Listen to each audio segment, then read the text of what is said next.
Black Adam is a 2022 American superhero film starring Dwayne Johnson as the titular character.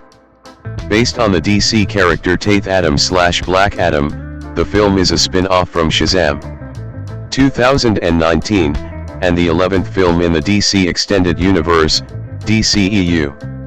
Directed by Jaume Collet-Serra from a screenplay by Adam Steichel, Rory Haynes, and Saurabh Nashirvani, the film follows Teth-Adam/Black Adam, an ancient superhuman who is released from his magic imprisonment by a group of archaeologists to free the nation of Kahndaq from the crime syndicate Intergang, whose local leader plans to obtain an ancient relic called the Crown of Sabbac to take control of it.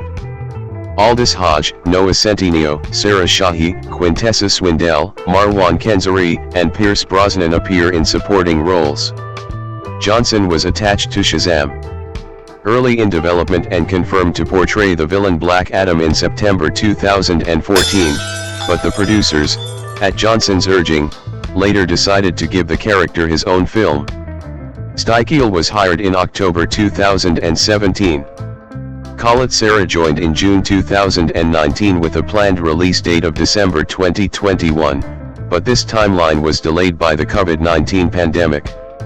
Additional casting took place over the next year, including 4 members of the Justice Society of America, along with the script being rewritten by Haynes and Nashirvani. Principal photography took place from April to August 2021 at Trilith Studios in Atlanta, Georgia, and also in Los Angeles. Black Adam premiered in Mexico City on October 3, 2022, and was theatrically released in the United States on October 21. It was poorly received by critics and failed to break even at the box office, grossing $393 million worldwide against a budget of $190 to $260 million. Plot: in 2600 BC, the tyrannical King Ahk-Ton of Kahndaq enslaves his people to mine the mythical metal Eternium, using it to forge the Crown of Sabbac to attain power and invincibility. After attempting to stage an uprising against Ahk-Ton, a young slave boy is chosen as champion by the Council of Wizards, transforming him into an adult superhero. He kills Ahk-Ton, ending his reign. In the present day, Kahndaq is oppressed by the criminal organization Intergang, as archaeologist Adrianna Tomaz tries to locate the Crown of Sabbac with her brother Karim and colleagues Samir and Ishmael. Inside the tomb, Adrianna obtains the crown, but the Intergang troops kill Samir. As a last resort, Adrianna reads an incantation that awakens the superhuman warrior Teth-Adam from slumber. U.S. government official Amanda Waller deems him a threat. After Adam slaughters the Intergang troops, Waller contacts the Justice Society to apprehend him. Justice Society members Hawkman, Dr. Fate, Cyclone, and Atom Smasher stop Adam's killing spree and explain to Adrianna that Adam was not a savior but an imprisoned killer. Ishmael reveals himself as the leader of Intergang's Kahndaq division as well as the last descendant of Ahk-Ton and kidnaps Adrianna's son Amon, who has hidden the crown. The group finds the crown and gives it back to save Amon. Ishmael attempts to shoot Amon, causing Adam to lose control of his powers, killing Ishmael and wounding Amon. Guilt-ridden, Adam flees and reveals to Hawkman that Kahndaq's champion was actually his late son Hurut, who was killed by Ahk-Ton's assassins after they killed his mother. Having been given Hurut's powers to save his life, Adam, blinded by grief and rage, murdered Ahk-Ton and destroyed his palace. Deemed unworthy by the Council of Wizards, Adam killed them all in retaliation except for Shazam, who imprisoned him along with the crown. Feeling unfit of becoming a true hero, Adam surrenders and the Justice Society takes him to a secret underwater Task Force X black site in Antarctica, where Emilia Harcourt places him in stasis. Fate again has a premonition of Hawkman's impending death. The Justice Society realizes Ishmael tricked Adam into killing him to be reborn as Sabbac, the champion of the 6 eponymous demons. When Sabbac summons the legions of hell to terrorize Kahndaq, the Justice Society unsuccessfully attempts to stop Sabbac. Fate believes that Hawkman's death can be avoided with his sacrifice and fights Sabbac alone. Fate uses astral projection to release Adam before he is killed by Sabbac. Meanwhile, Amon, Adrianna, and Karim rally the people to fight the legions of hell. Sabbac overpowers Ahk-Ton, but Adam arrives in time to kill Sabbac, causing the legions of hell to disappear. The Justice Society departs on good terms with Adam, who destroys the old throne in the belief that Kahndaq needs a protector, not a ruler. He adopts a new name, Black Adam. In a mid-credits scene, Waller warns Adam against leaving Kahndaq and sends Superman, who offers to negotiate with him. Cast. Further information, list of DC Extended Universe cast members and characters of the DC Extended Universe. Dwayne Johnson as Teth-Adam/Black Adam. A former slave from Kahndaq who was bestowed with the powers of multiple Egyptian gods by his son after he was mortally wounded by King Ahk-Ton's soldiers. He possesses the stamina of Shu, the swiftness of Heru, the strength of Amon, the wisdom of Zahudi, the power of Aten, and the courage of Mehen. Benjamin Patterson serves as the body double for Teth-Adam in scenes where he is depicted in his human form, with Johnson's face superimposed onto the character for these sequences. The character previously appeared in Shazam 2019, in a brief cameo, during a sequence where the wizard teaches Billy Batson about the previous recipients of his powers. Seven Johnson also voiced the character in a post-credits cameo, ahead of the character's live-action debut, in the unrelated animated film DC League of Super Pets, 2022, in which he also voiced Crypto. 8-9. Aldous Hodge as Carter Hall/Ahk-Ton, the leader of the Justice Society who wields technology and weapons made of nth metal, a substance from another planet. 10-11-12. Noah Centineo as Albert Al Rothstein/Atom Smasher, a young member of the Justice Society, with the meta-human ability to control his molecular structure which manipulates his size and strength. 13-9-14. Sarah Shahi as Adrianna Tomaz, a university professor and resistance fighter in modern-day Kahndaq, who proves to be an ally for Adam and the Justice Society. 15. Marwan Kenzari as Ishmael Gregor/Sabbac, the last descendant of King Ahk-Ton and militant leader of the Kahndaq division of the criminal organization Intergang. Unlike Teth-Adam, Sabbac was bestowed with the powers of the six most powerful demons of hell: Satan, Belial, Beelzebub, Asmodeus, and Cratius. 16-17-18. Kenzari also portrays Ahk-Ton, Ishmael's ancestor, and the ancient tyrannical king of Kahndaq, who was killed by Adam. Quintessa Swindell as Maxine Hunkel/Cyclone, a young member of the Justice Society, who was experimented on and injected with nanobot technology at a young age, resulting in her receiving the ability to control and manipulate wind. 1914 as the granddaughter of Abigail Ma Hunkel/Red Tornado, she seeks to live up to her familial superhero legacy. 20 Swindell studied dancing techniques when designing the character's movement. 21. Bodhi Sabangi as Amon Tomaz, Adrianna's teenage son, who not only befriends Adam, but believes him to be a hero. 22. Pierce Brosnan as Kent Nelson/Dr. Fate, an experienced and senior member of the Justice Society, who wields the helmet of fate and is capable of various sorcery abilities. 12. Nelson is the son of an archaeologist, with whom he discovered the tomb of Nabu the Wise. After attaining a mystic sentient helmet from another dimension, which chooses who it allows to wield it, he mastered his powers and used them as a superhero over many years. 23-14 Brosnan wore a motion capture suit for the role. 24.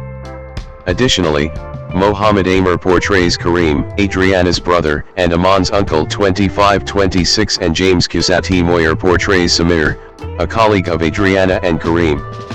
27 Jalen Christian appears as Hurad, Adam's son who becomes the original champion of Kahndaq, deemed pure of heart to wield the powers of Shazam, with his superhero form portrayed by Uli Latukfu.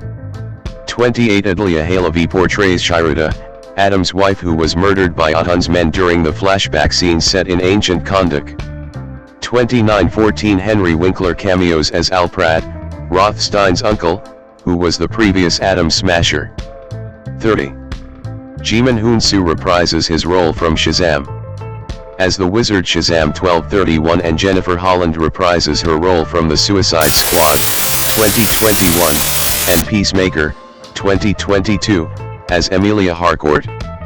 32 Viola Davis and Henry Cavill appear uncredited, reprising their respective DCEU roles as Amanda Waller 33 and Superman. 34-35 This was Cavill's final performance as Superman before it was announced that he would step down from the role. 36.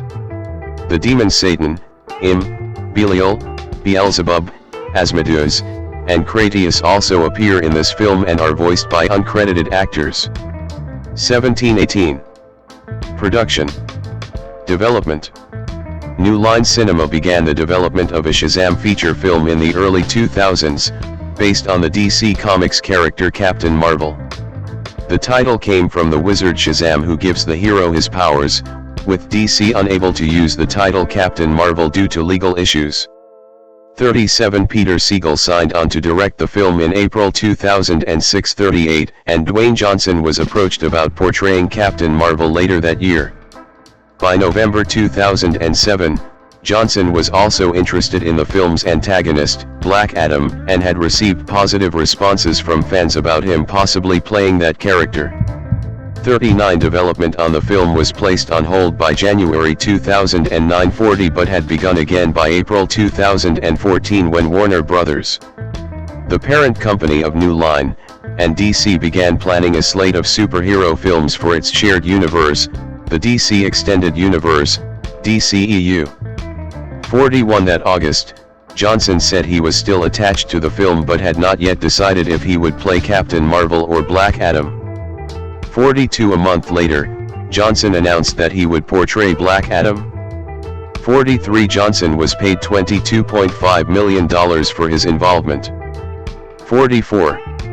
In January 2017, Johnson met with DC's Jeff Johns to discuss the project after studio executives grew concerned that an actor of Johnson's profile was being used as a villain and supporting character in the film instead of starring in it. Following that meeting, they decided to split the project into two films, Shazam 2019, starring the hero Captain Marvel, whom DC had since rebranded as Shazam, and Black Adam, with Johnson starring as the title antihero.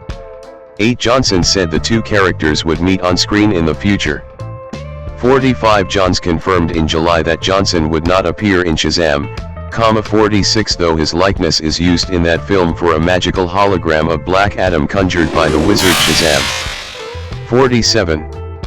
Adam Steichel was hired to write the screenplay for Black Adam in October 2017, with Johnson set to produce the film with Danny and Hiram Garcia of 7 Bucks Productions along with Beau Flynn of Flynn Picture Co.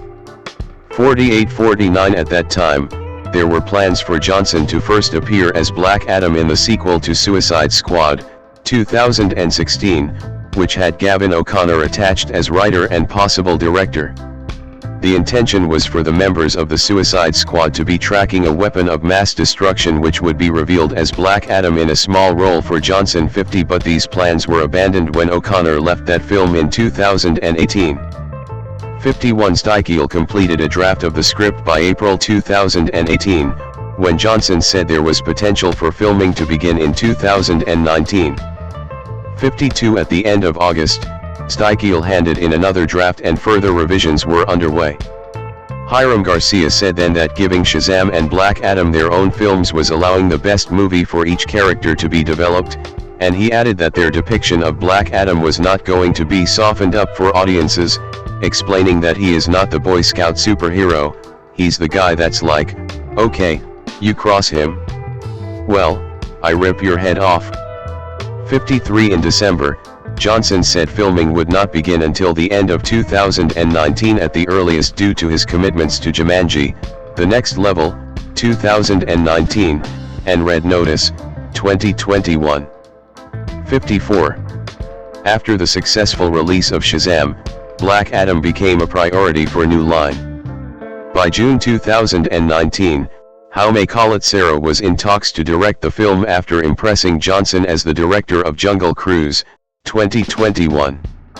49 Collet-Serra described Black Adam as the Dirty Harry of superheroes, and said the film would show a darker version of Johnson compared to the adventure comedy Jungle Cruise.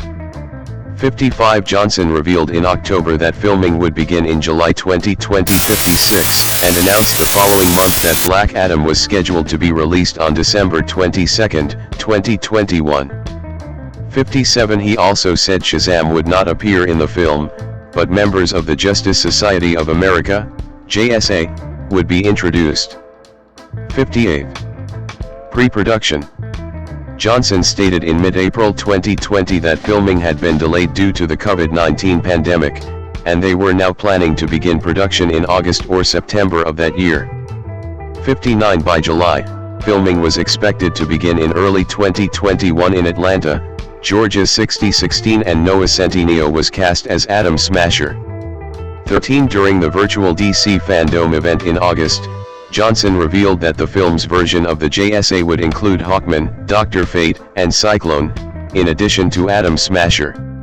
9 He explained that Hawkgirl was originally included in the team, but for a complicated reason she ultimately could not be used in the film and was replaced with Cyclone. 61. Rory Haynes and Saurabh Nashirvani had written a new draft of the script by September 10 when Aldous Hodge was cast as Hawkman.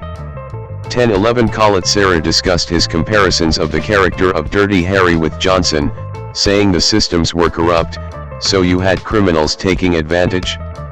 You needed a cop that would cut through the bullshit and basically do what needed to be done. That's very much in line with Black Adam and his way of thinking. I think that's appealing to pretty much everybody. Everybody knows how the world sometimes is not fair, and you need people that break the rules to even out the playing field. Johnson remarked that the black in Black Adam refers to his soul, and described his worldview as myopic, adding that for Adam, there's no room or space for him being wrong. There's no room or space for anyone else's opinion. There's only room and space for him to justify anything that he does because of his pain. And he pushes and pushes and pushes and does not see any other way. It's very black and white.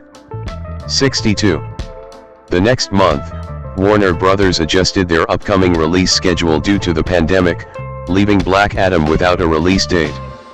63 Later in October, Sarah Shahi joined the cast as Adrianna Tomaz. 15 Quintessa Swindell was cast as Cyclone in December 19 with Marwan Kenzari joining the cast in February 2021. 16 Filming was expected to begin that April 16 with the construction of the sets beginning by mid-March. 64 Pierce Brosnan was cast as Kent Nelson/Dr. Fate at the end of March 23 and the film was given a new release date of July 29, 2022. 65 In April, James Kazati Moyer, Bodhi Sabangi, M.O. Amer, and Uli Latukfa joined the cast in undisclosed roles. 27 22 25 28 Latukfa previously worked with Johnson on the series Young Rock 28 while Sabangi's character was described as a key role from the Black Adam comics. 22. Henry Cavill reprises his role as Superman from other DCEU films during the film's mid-credits scene. This marks his first time shooting material as the character since Justice League, 2017.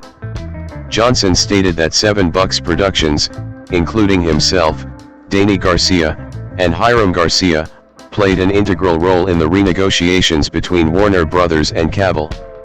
Johnson originally pitched the idea for Cavill to reprise his role to DC Films president Walter Hamada, who rejected the idea due to his plans for different Superman projects. 66-67 With the mediation of Johnson, Cavill, who had been working on production for The Witcher at the time, negotiated a one-off deal with Warner Brothers. Discovery 68-69 and was paid $250,000 for his involvement. 70 Johnson and his team had spent 6 years since 2019 attempting to negotiate with Warner Brothers to include Cavill in the film.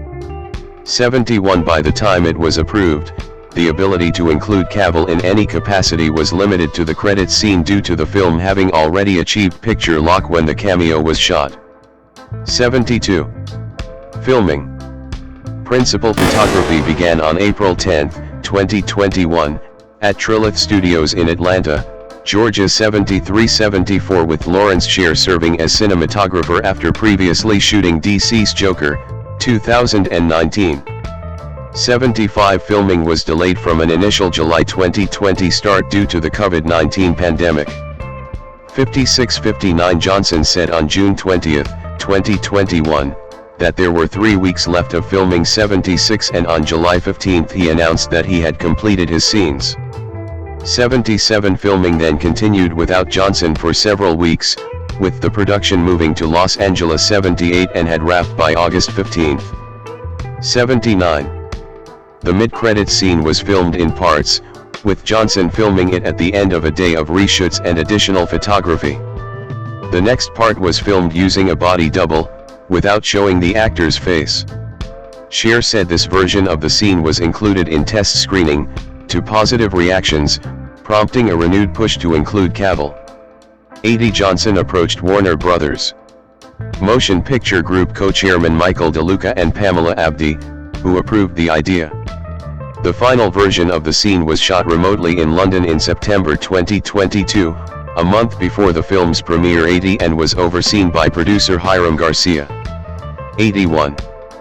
Post-production. Bill Westenhofer serves as the visual effects supervisor for the film, after doing so for the DCEU film Wonder Woman, 2017, 82-83 while John Lee and Michael L. Sale are the editors. 84, 85, 86 visual effects vendors included Weta FX, UPP, Scanline VFX, Digital Domain, DNEG, Rodeo VFX, Lola VFX, Cantina Creative, Tippett Studio, and EDIFED Digitali Italiani.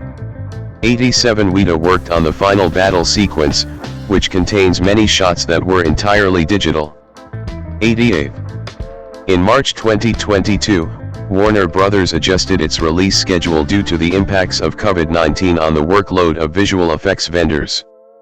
Black Adam was pushed back to October 21, 2022, with The Flash and Aquaman and The Lost Kingdom moved from late 2022 into 2023 to allow time for their visual effects work to be completed. 89 The delay for Black Adam was also reportedly due to reshoots that were scheduled for February 2022 having to be postponed because most of the studio space at Trilith was being taken up by production on Guardians of the Galaxy Volume 3, 2023. Once shooting for that film ended, 90 reshoots for Black Adam began in early May 91 and had concluded early the next month. 92 initially greenlit on a $190 million budget. The final cost of the film ballooned to as much as $260 million due to the reshoots. 5 Khaled Serra confirmed that work on the film had been completed with a picture lock being achieved by July 2022. 93. Final writing credits were given to Steichel, Haynes, and Nashirvani, while an additional literary material credit was attributed to David Leslie Johnson McGoldrick, who scribed DC's Aquaman, 2018.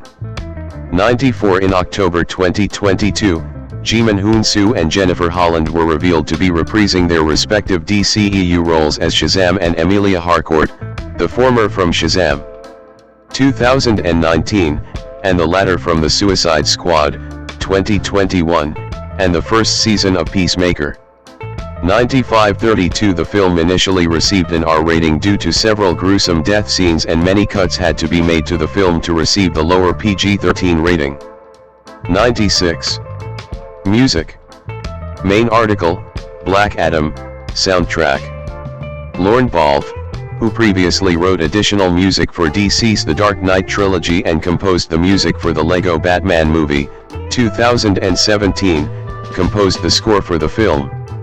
97 Black Adam and the Justice Society's themes were released by Watertower Music as singles on September 30 and October 5, 2022, respectively. 98-99 and the full soundtrack was released on October 21.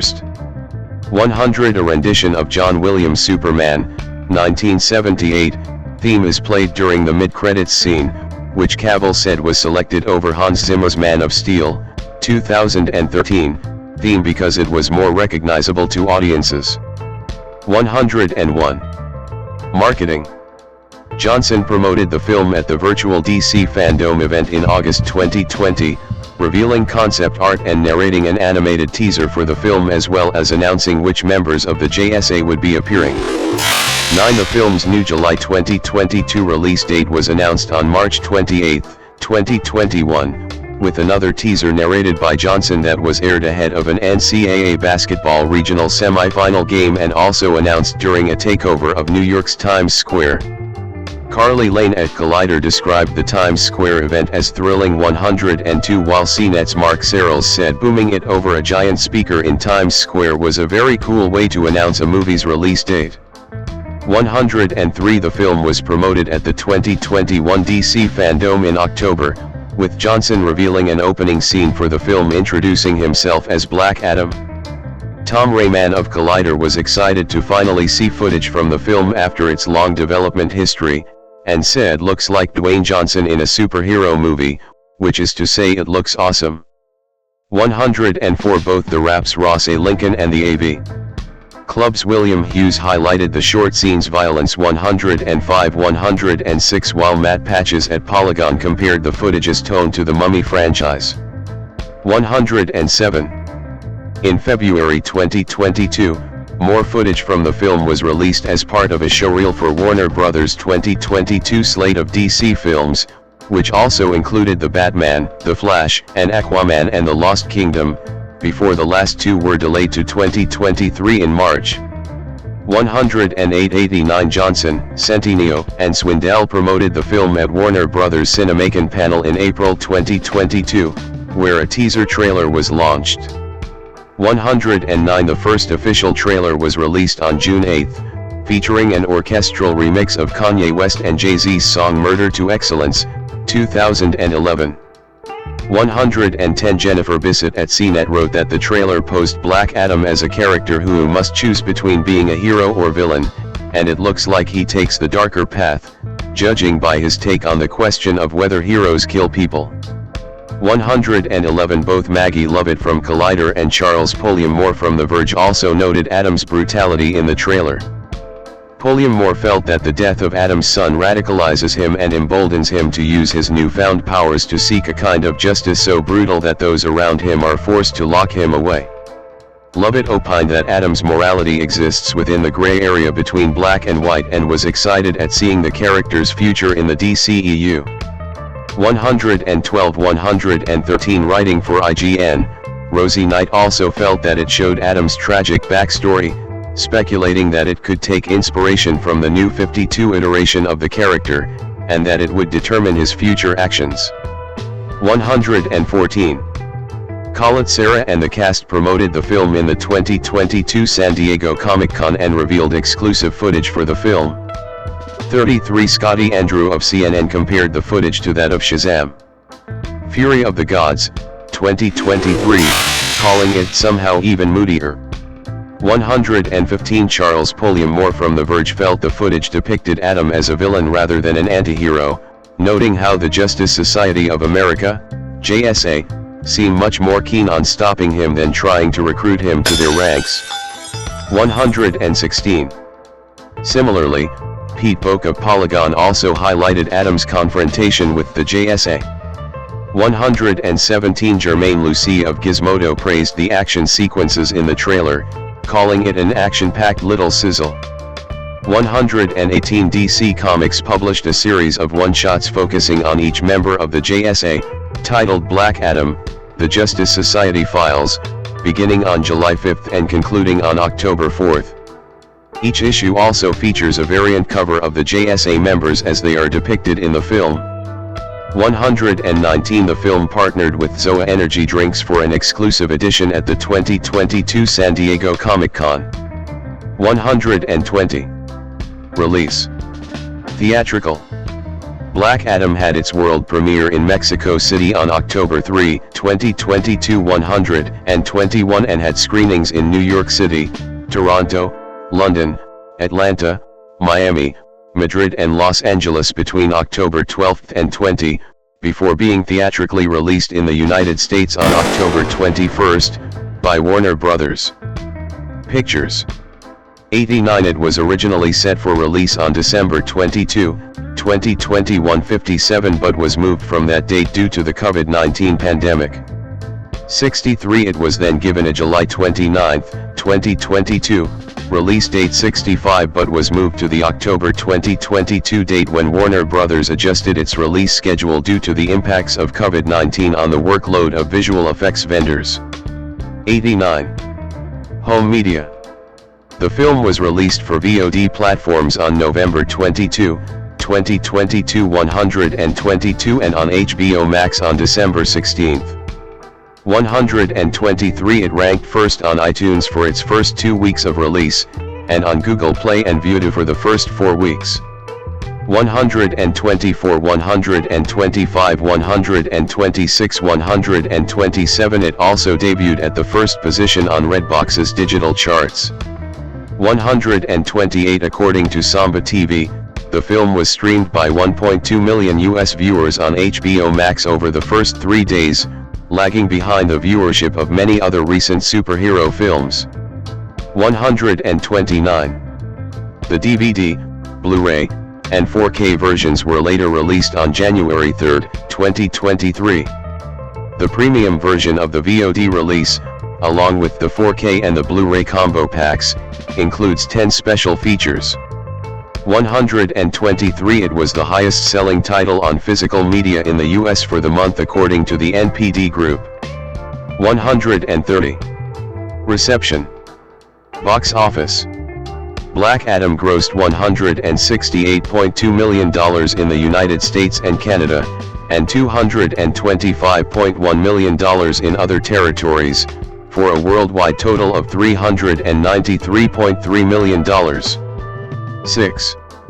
In the US and Canada, Black Adam was released alongside Ticket to Paradise and the Banshees of Inisherin, and was projected to earn $58 to $68 million from 4,402 theaters in its opening weekend. 131. The film made $26.7 million on its first day, including $7.6 million from Thursday night previews, besting the opening day of Shazam. $20.4 million. It went on to gross $67 million during the opening weekend, the highest of Johnson's leading career, while also ranking first at the box office. 132. 133. This was also the 5th highest October opening weekend ever for a film. 134. In its sophomore weekend, the film dropped 59% to $27.5 million, remaining in the first position. 135. During the third weekend, the film grossed $18.3 million for a drop of 33%.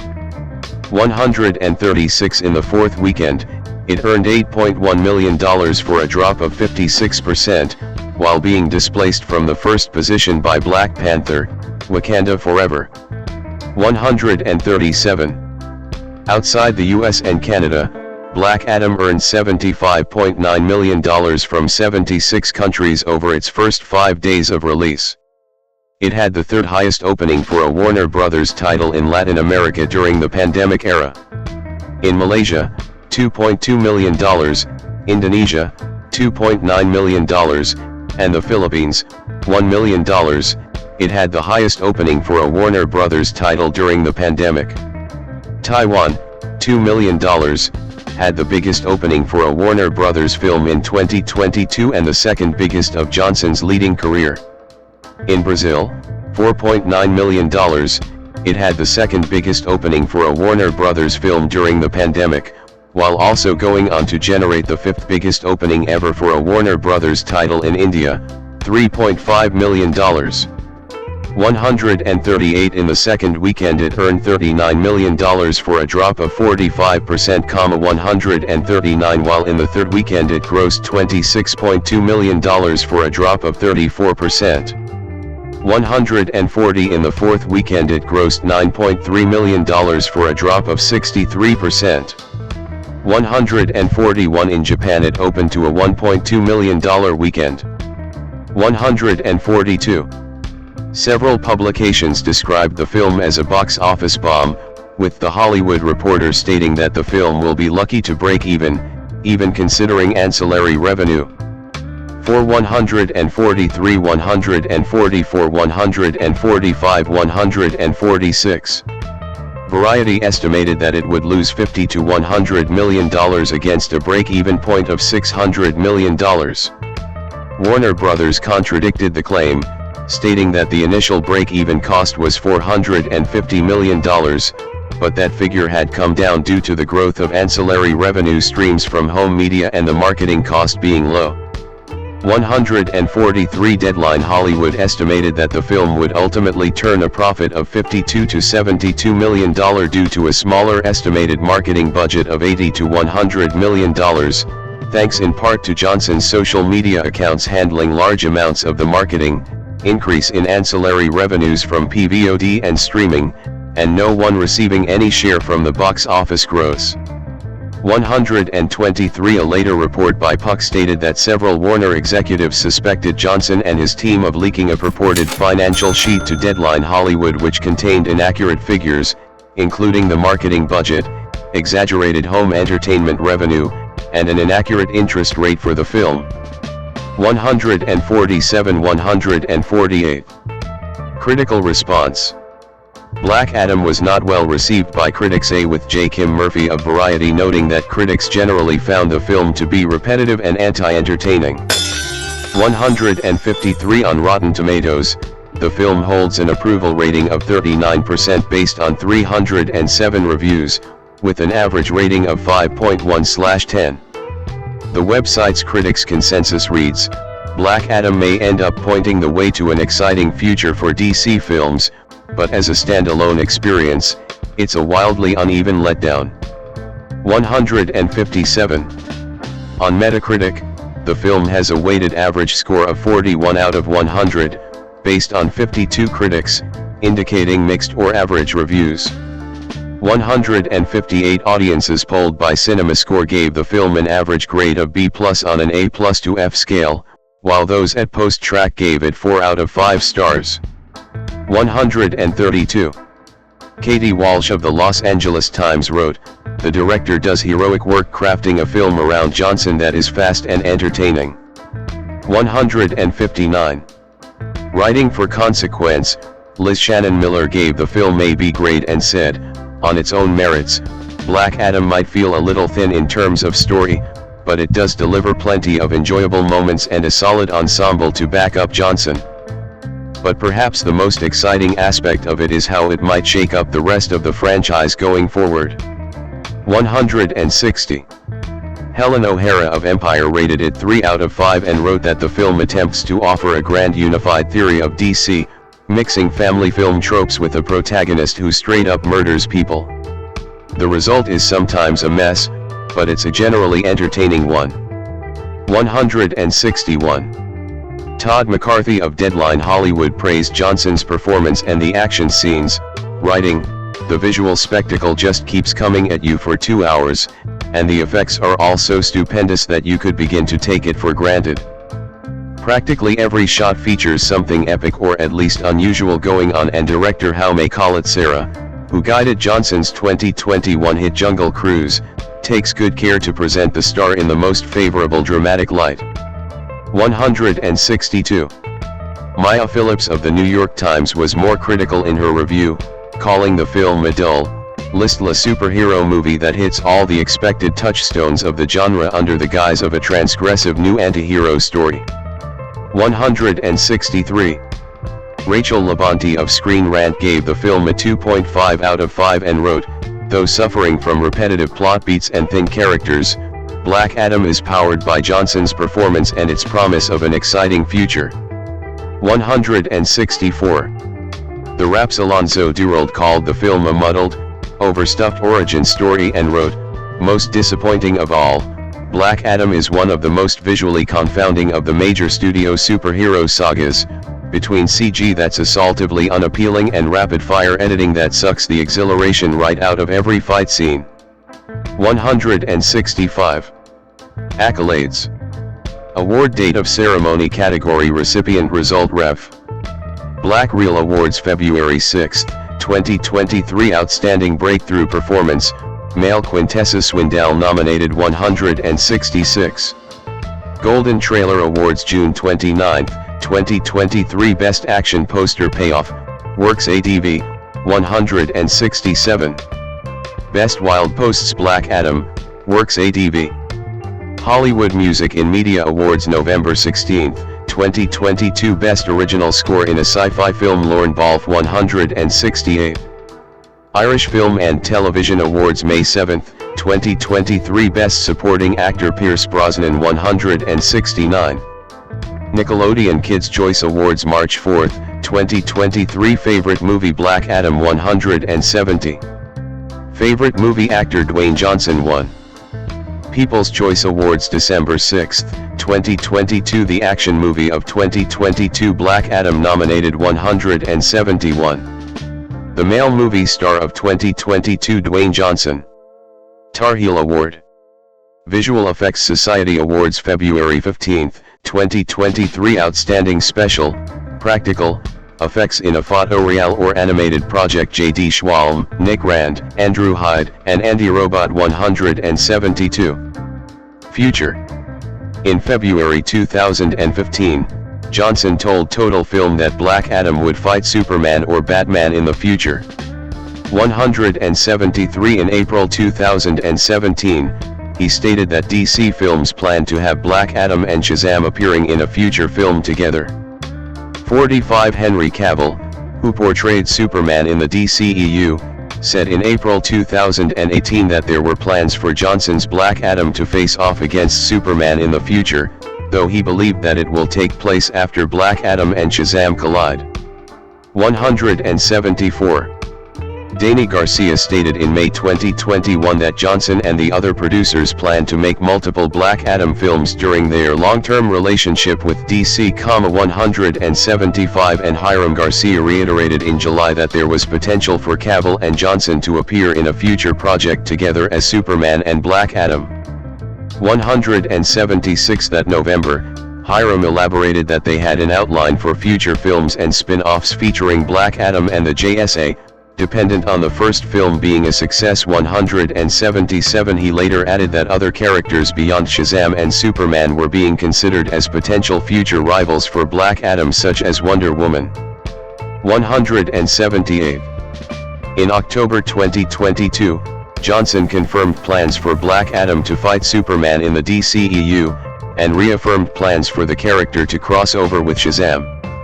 179-180 In a separate interview, Johnson stated that the character will interact with various characters within the DCEU continuity, while there were also options for iterations of characters that exist in their separate universes, namely the Batman and Joker, to cross over through a multiversal scenario. 181 Furthermore, he said that Black Adam serves as the first film in Phase 1 of a new storytelling initiative in the DCEU. 182 Johnson also confirmed that despite the events of the film, Dr. Fate will return in the future of the franchise. 183. Producers Hiram Garcia and Boeflin later confirmed to comicbook.com that a sequel was planned and that it was intended to be fast-tracked into production, serving as a build-up to the duel between Superman and Black Adam. 184 Cavill himself confirmed his resumed involvement in the DCEU as a whole on October 24, stating that his mid-credits cameo appearance in Black Adam was just a very small taste of things to come. 185 In December, producer and financier Joe Singer told Deadline Hollywood that he believed the film would turn a profit through PVOD and home media sales, furthermore stating that Warner Bros. Discovery was still in talks for a sequel. 123 Later that month, Cavill announced that he would no longer play Superman, as DC Studios co-CEO James Gunn intended to reboot the character in the future. 186. Also that month, Johnson confirmed that a Black Adam sequel was not in Gunn's immediate plans, though he added that he and Warner Bros. Would continue exploring the most valuable ways Black Adam can be utilized in future DC multiverse chapters. 5 Gunn reciprocated by saying that he looked forward to future collaborations with Johnson and 7 Bucks Productions. 187 In August 2023, Johnson stated that he believed the film did not get a sequel due to multiple changes of the leadership at Warner Brothers. Discovery.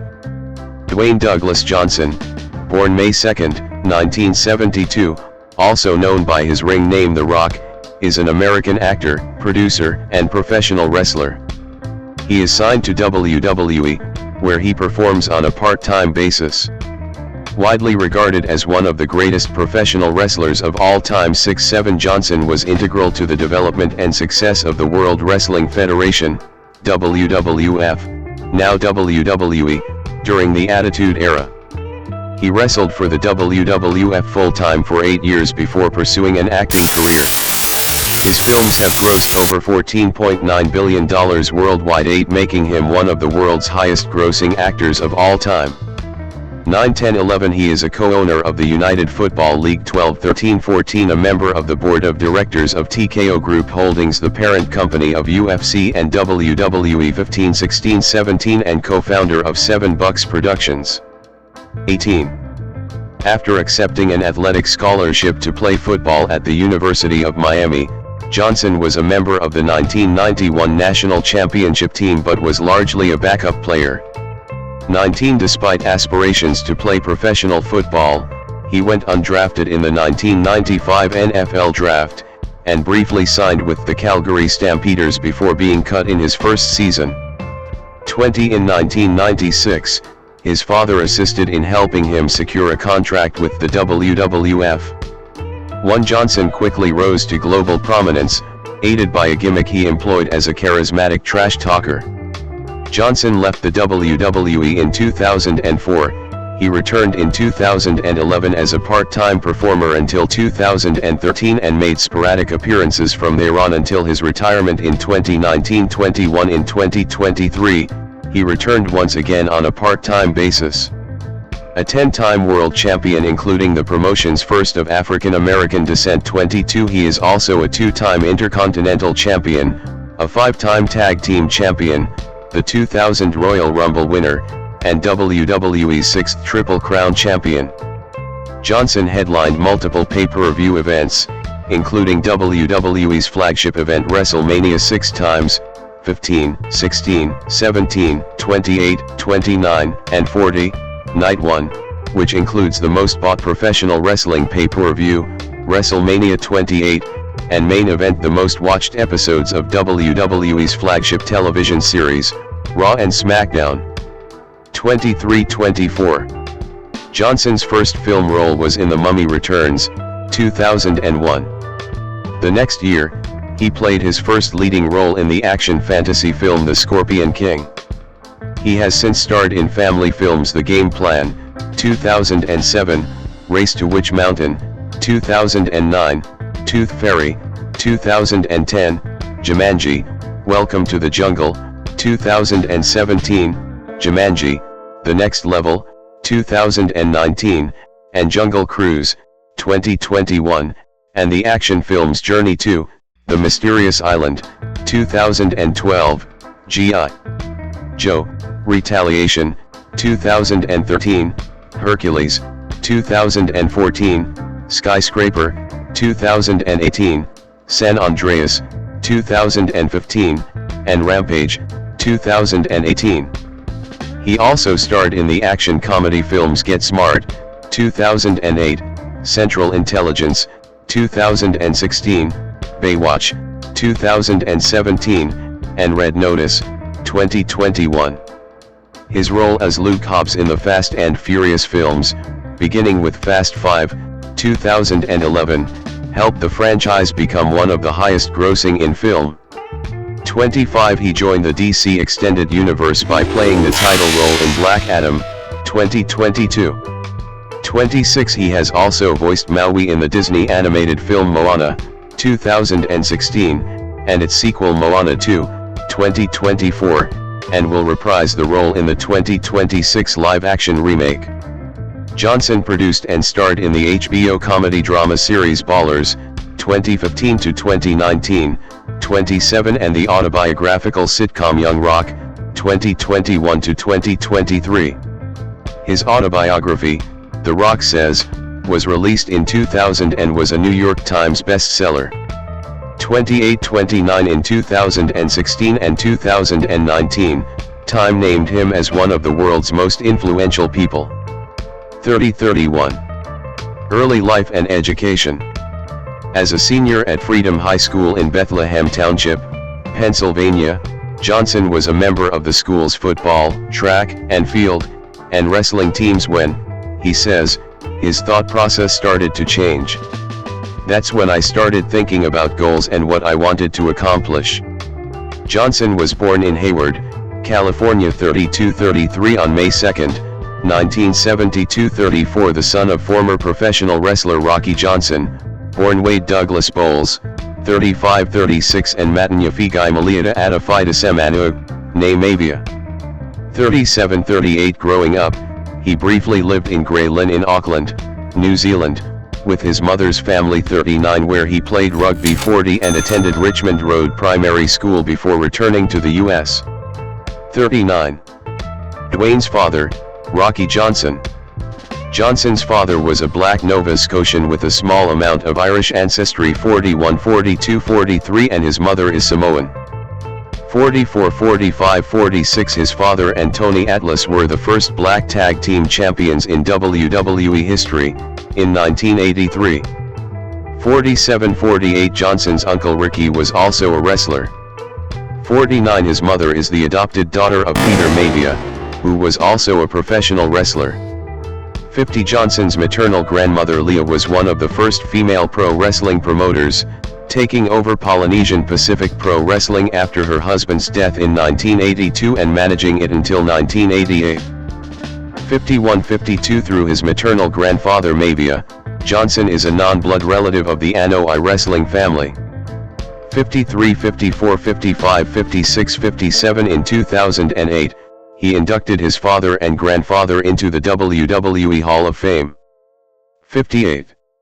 Johnson attended Montclair Elementary School in Charlotte, North Carolina, and then moved to Hamden, Connecticut, where he attended Shepherd Glen Elementary School and then Hamden Middle School. 59-60 he attended President William McKinley High School in Honolulu and then Glencliff High School and McGavock High School, both in Nashville, Tennessee, and then Freedom High School in Bethlehem Township, Pennsylvania, in the Lehigh Valley region of the state, where he graduated in 1990. 61. At Freedom High School, Johnson initially struggled and was drawn into a culture of conflict and petty crime. By age 17, he had been arrested several times for fighting, theft, and check fraud, and was suspended 2 weeks for fighting. 62 An article in the local newspaper labeled him a troubled teenager with a history of run-ins with police. But Freedom High School football coach Jody Quick saw athletic potential in Johnson, and recruited him to join the school's football team, where he played defensive tackle, an experience that proved to be a significant personal transformation for Johnson. My thought process started to change. That's when I started thinking about goals and what I wanted to accomplish, he has since said about his high school football experience. 19 In addition to playing football, Johnson also was a member of Freedom High School's track and field and wrestling teams. 35. By his senior year at Freedom High School, Johnson had played only 2 years of football, but was offered a full athletic scholarship offer from the University of Miami, whose football program was beginning to emerge as one of the nation's top-level NCAA Division I teams. 19. Football career. College career. Dwayne Johnson. Number 94, Miami Hurricanes. Position defensive tackle. Height 6 feet 5 in, 1.96 m. Career information. High school Freedom High School, Bethlehem, Pennsylvania. College, Miami, FL, 1990 to 1994. Awards and highlights. National champion, 1991. As he did in high school, Johnson continued to play defensive tackle at the University of Miami, where he was a member of the Miami Hurricanes 1991 team, which won that year's national championship. 63-35 Despite playing 4 years there, however, Johnson found himself behind elite players on the depth chart, including future NFL star and Pro Football Hall of Fame inductee Warren Sapp, and appeared mostly in backup roles. 64-65 in his time at Miami, Johnson played in 39 games with 1 start. He recorded 4.5 sacks and 77 tackles. 65. In 1995, Johnson graduated with a Bachelor of General Studies and a dual major in Criminology and Physiology. 3. He was also one of the university's most prolific student speakers in the Miami area community, frequently delivering positive messages about his own struggles and encouraging students to remain in school and avoid the dangers of drug use. 66. Canadian Football League. After graduating, Johnson was signed by the Calgary Stampeders of the Canadian Football League. Calgary moved him from defensive tackle to linebacker. He was assigned to Calgary's practice roster, but was cut 2 months into Calgary's 1995 season. 35-67-68. Professional wrestling career. Early career, 1996. Part of a series on professional wrestling. History. Notable promotions. Notable men. Notable women. Notable tag teams and stables. By region. Styles.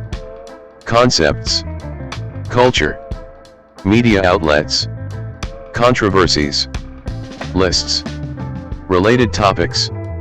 Beat. After being cut by Calgary, Johnson began his professional wrestling career the next year, in 1996. 35 veteran wrestler Pat Patterson secured several tryout matches for Johnson with the World Wrestling Federation, WWF, in 1996. Wrestling at first under his real name, Johnson defeated the Brooklyn Brawler at a house show on March 10, '69 and lost matches to Chris Candido and Owen Hart. 39 After wrestling at Jerry Lawler's United States Wrestling Association under the name Flex Kavanaugh and winning the USWA Tag Team Championship twice with his partner Bart Sawyer in the summer of 1996, Johnson was signed to a WWF contract. He received additional training from Tom Pritchard, alongside H.M. Albrecht and Mark Henry. 539. World Wrestling Federation / World Wrestling Entertainment. Intercontinental Champion, 1996 to 1997. Johnson made his WWF debut as Rocky Maivia, a combination of his father and grandfather's ring names, although announcers acknowledged his real name. 70 He was initially reluctant to take this ring name but was persuaded by Vince McMahon and Jim Ross. 52-71 He was given the nickname the Blue Chipper, and to play up his lineage, he was hyped as the WWF's first third-generation wrestler. To a clean-cut face character, Maivia was pushed heavily from the start despite his wrestling inexperience. He debuted on Monday Night Raw as a member of Mark Marrow's entourage on November 4, 1996. 72 His first match came at Survivor Series on November 17, in an 8-man elimination tag match. He was the sole survivor and eliminated the final 2 members of the opposing team, Crush and Goldust. 73 On February 13, 1997, he won the Intercontinental Championship from Hunter Hearst Helmsley on a Thursday edition of Monday Night Raw. 74-75-76 Maivia then successfully defended the title against Helmsley at In Your House 13, Final 4 on February 16. Johnson's first WrestleMania match came at WrestleMania 13 on March 23, where he was victorious in his Intercontinental Championship defense against the Sultan. WWF fans started to reject his character and push from the company. 77 He defeated Bret Hart by disqualification in a title defense on the March 31 episode of Raw is War. 78 Behind the scenes, Hart mentored Johnson for his first year in WWF 79 and refused to be booked to take the title from him. 80 On April 20, at In Your House 14, Revenge of the Taker, he lost to Savio Vega by countout but retained the title. Audiences became increasingly hostile toward Maivia, with chants of Die, Rocky, Die and Rocky Sucks being heard during his matches. 152. After losing the Intercontinental Championship to Owen Hart on the April 28 episode of Raw is War 81, Mavia suffered a legitimate knee injury in a match against Mankind in June and spent several months recovering. 1. Nation of Domination, 1997 to 1998. See also, Nation of Domination. Upon returning in August, Mavia turned heel by lashing out at fans who had been booing him and joining Farouk, D'Lo Brown, and Kama in the stable called the Nation of Domination. 82. He then refused to acknowledge the Rocky Mavia name, instead referring to himself in the third person as The Rock, though he would still be billed as The Rock Rocky Mavia until 1998. The Rock would then regularly insult the audience, WWF performers, and interviewers in his promos. 82. At D-Generation X, In Your House on December 7, Stone Cold Steve Austin defeated The Rock in under 6 minutes to retain the Intercontinental Championship.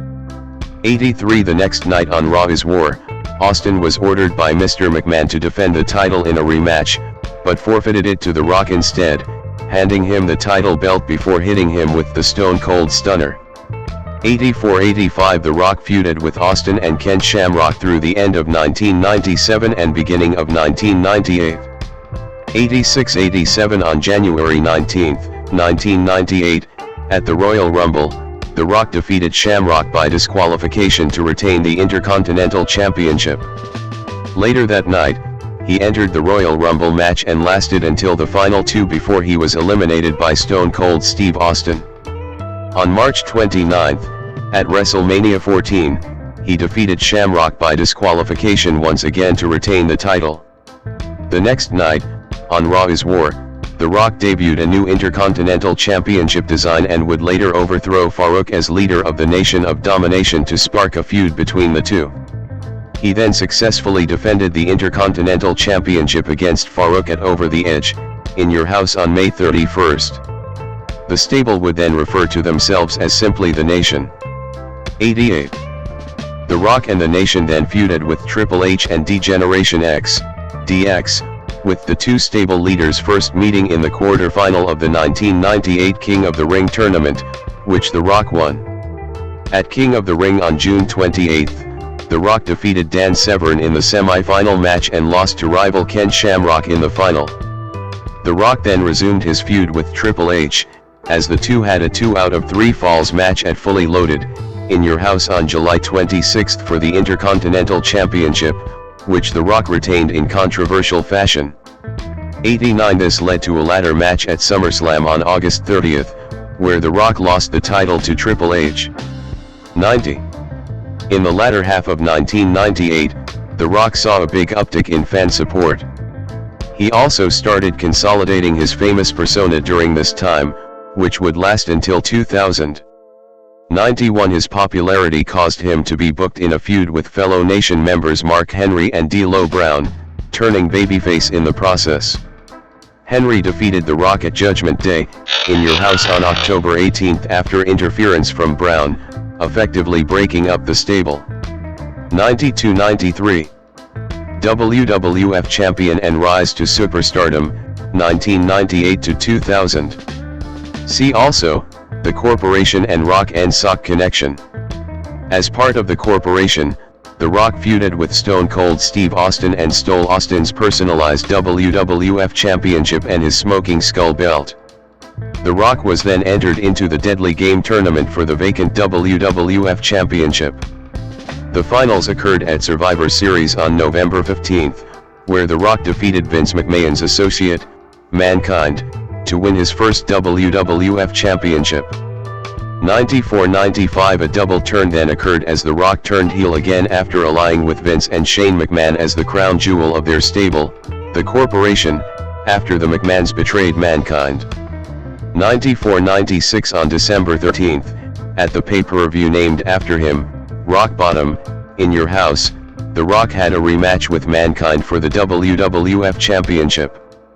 Mankind appeared to win the match when The Rock passed out to the Mandible Claw submission move, but Vince McMahon ruled that since The Rock did not tap out, he retained his title. 96-97. In the main event of the January 4, 1999, episode of Raw is War, Mankind defeated The Rock for the championship after interference from Stone Cold Steve Austin. 98. Then at the Royal Rumble on January 24, The Rock regained the title in an I Quit match, a type of submission match that only ends if one of the combatants says I quit on a microphone. Intended to show a vicious streak in The Rock's character, The Rock hit Mankind in the head with a steel chair 11 times instead of the scripted 5 shots, already being risky. Most wrestling matches in the Attitude Era involving steel chairs had at most 2 or 3 shots to the head.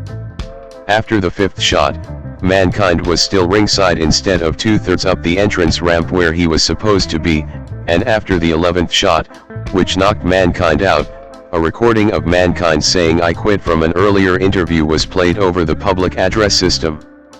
99-100. On January 31, during an episode of Sunday Night Heat, The Rock and Mankind participated in an empty arena match, a match that took place in an arena with 22,000 empty seats where any part of the facility could be used to contest the match. After 20 minutes of chaotic brawling in the ring, the stands, a kitchen, the catering area, an office, the arena corridors and finally a basement loading area, Mankind pinned The Rock using a forklift truck to win the WWF Championship. 101. The two faced off again, at St. Valentine's Day Massacre, in your house on February 14, in a last man standing match which ended in a draw, meaning Mankind retained the title. Their feud ended on the February 15 Raw is War, when The Rock won his third WWF Championship in a ladder match after a debuting Big Show interfered on his behalf. 102-103. The Rock then lost the WWF Championship to Stone Cold Steve Austin at WrestleMania 15 on March 28. 104. The Rock's popularity was fueled by his charisma and speaking abilities, which led to many catchphrases and merchandising opportunities. The Rock's popularity continued to grow and audiences still cheered for him even though he was a heel. He then lost the title rematch against Stone Cold Steve Austin at Backlash, in your house on April 25. 105. The next night on Raw is War, The Rock was fired from the corporation after he was betrayed by Shane McMahon, turning him face again and starting a feud with Triple H, The Undertaker, and the corporate ministry. On April 29, 1999, WWF aired the pilot episode of SmackDown, a term derived from one of The Rock's catchphrases. In the episode, The Rock continued his feud with the corporate ministry. This led to a match with Triple H, at Over the Edge on May 23, which The Rock won 106, and a match for the WWF Championship against The Undertaker, at King of the Ring on June 27, which The Rock lost. 107. The Rock then lost a number 1 contenders match to Triple H, at Fully Loaded on July 25, after interference from Mr. Ass Billy Gunn. 108. The Rock then defeated Gunn in a Kiss My Ass match at SummerSlam on August 22. The Rock was also given the privilege of having his own signature match, like The Undertaker with the Buried Alive match, Kane with the Inferno match and Mankind with the Boiler Room Brawl. The Brahma Bull Rope match, a variant of a strap match, was a normal singles match where the components are tied together with a rope used for cattle farming, and the rope and its attached cowbell could both be used as weapons. The Rock contested this match twice, both times in Texas, vs Triple H in Dallas, and vs Al Snow in Houston. 109. Shortly after SummerSlam, The Rock began teaming with former opponent Mankind and the two became known as the Rock and Sock Connection. 110. They became WWF Tag Team Champions for the first time after defeating The Undertaker and Big Show for the titles on the August 30 episode of Raw is War. 111-112. The two performed a number of critically acclaimed comedic skits together, including one called This Is Your Life, which saw Mankind bring parody versions of people from The Rock's past on television, such as his high school girlfriend and his high school football coach, only to have The Rock insult them. The segment earned an 8.4 Nielsen rating, one of the highest ratings ever for a Raw segment. 113 The two lost the titles back to Undertaker and Big Show on the September 9th episode of SmackDown, and won them back from them on the September 20th episode of Raw is War. 115 The Rock and Mankind then lost the titles to the New Age Outlaws on the very next episode of SmackDown. 116 The Rock and Mankind would win the tag titles for the third and final time after beating the New Age Outlaws on the October 14th episode of SmackDown, before losing the titles to the Holly Cousins on the October 18th episode of Raw is War. 118 At the Royal Rumble on January 23, 2000, The Rock entered the Royal Rumble match and was one of the final two remaining, along with Big Show. In an attempt at a false finish, Big Show intended to throw The Rock over the top rope in a running powerslam-like position, before The Rock countered the move on the ring apron, sending Big Show to the floor before re-entering the ring as the winner. 119 But The Rock's feet accidentally hit the floor during the reversal attempt, though those watching the event on television did not see that. This was played up in the storyline as Big Show provided additional video footage showing it and claimed to be the rightful winner. The Rock's #1 contendership for the WWF Championship was then put on the line against Big Show at No Way Out on February 27, which Big Show won after Shane McMahon interfered.